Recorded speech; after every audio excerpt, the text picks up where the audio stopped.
Dairy farming is a tedious and demanding venture, and most farmers have employed workers to help in the day-to-day activities. According to Mrs. Kiaudha, how you treat your workers directly translates to how your animals produce. Being a businesswoman and a successful one at that, she gives us advice on how she manages her staff here at the dairy farm. The success of every farm, it's actually even the workers, those who take care of these cows. We start with them and you have to take care of them. You have to have frequent meetings with them so that you can understand them. Then from there you have to make them comfortable, because if they are not comfortable, they will still take the stress to the animals. So we need to sit down and organize with them the way forward. So I've put up the systems whereby we start around, they wake up at 4:30. We prepare the water and everything. Then we start milking around 5. So between 5 and 6:30, we are through with milking.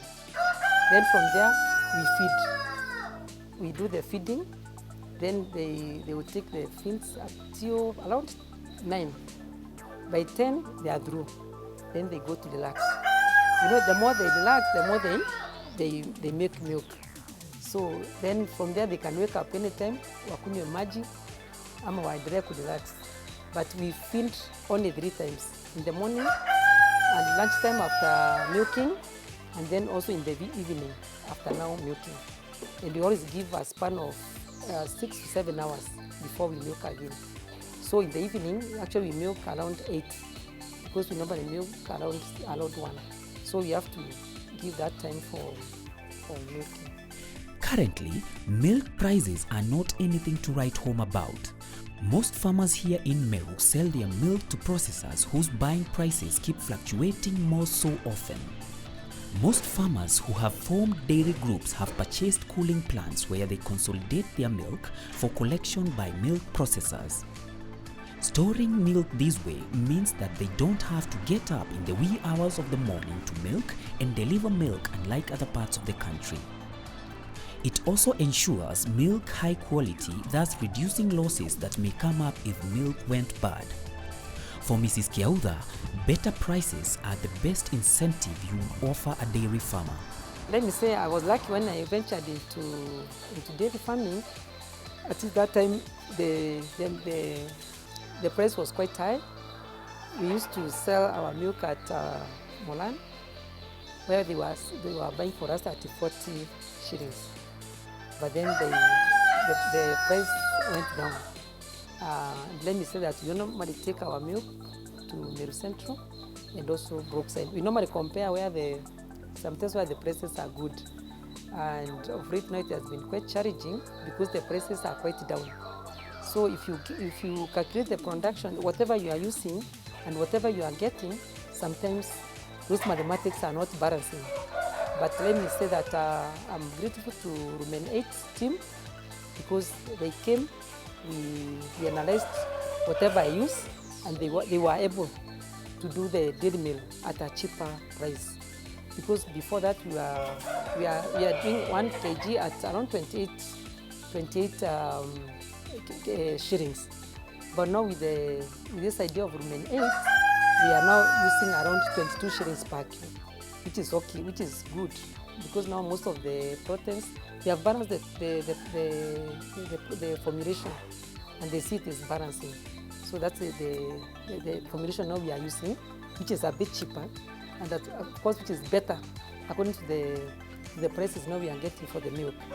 Yeah, but now when the milk is being bought at 33 shillings or 30 shillings, to us it is really on the lower side. Because the way we want them to take care of these cows, it can't be the same again now. And you can't use higher production, itumie pesa mingi, alafu you are not getting anything.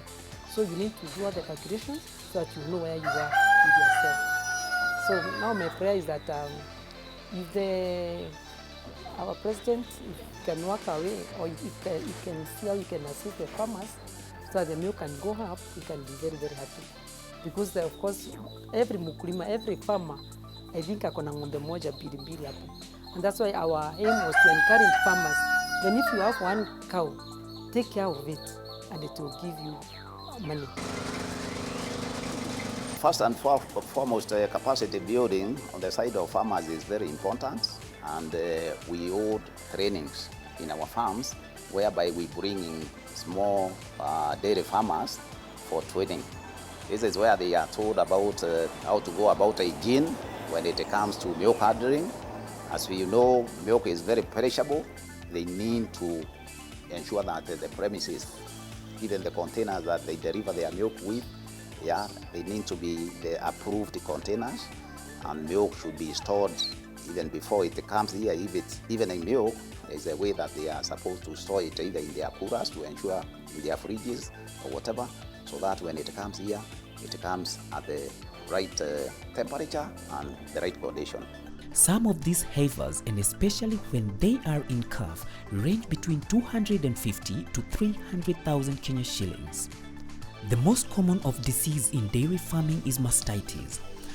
Mastitis is an inflammation of the mammary gland or udder, usually resulting from bacteria either introduced during the milking process or from environmental contact. Clean cow pens and proper hygiene during milking should be maintained to prevent the disease. Other diseases common in dairy cows are foot and mouth, bloat, ketosis, and internal parasites such as worms. It is advisable to keep a keen eye on your herd to spot such symptoms as limping, lack of appetite, and restlessness. Have a registered veterinary doctor on call at all times. I think I've shown you one of my best cow, which produces over 45 liters. Since it calved, I think it is having some issues, and I'm feeling sad about it, but I pray that it will be well. But about the mastitis, those ones I used to experience them before, but now when I came to know that about the cleanness, that one at least I don't have those cases in my farm. Record keeping in dairy farming is an important aspect of production. Brereton Farm also breeds high-yielding heifers for sale. This means that proper records are important, since this is what customers look for when purchasing. The history of a heifer can be traced well to determine the expected production.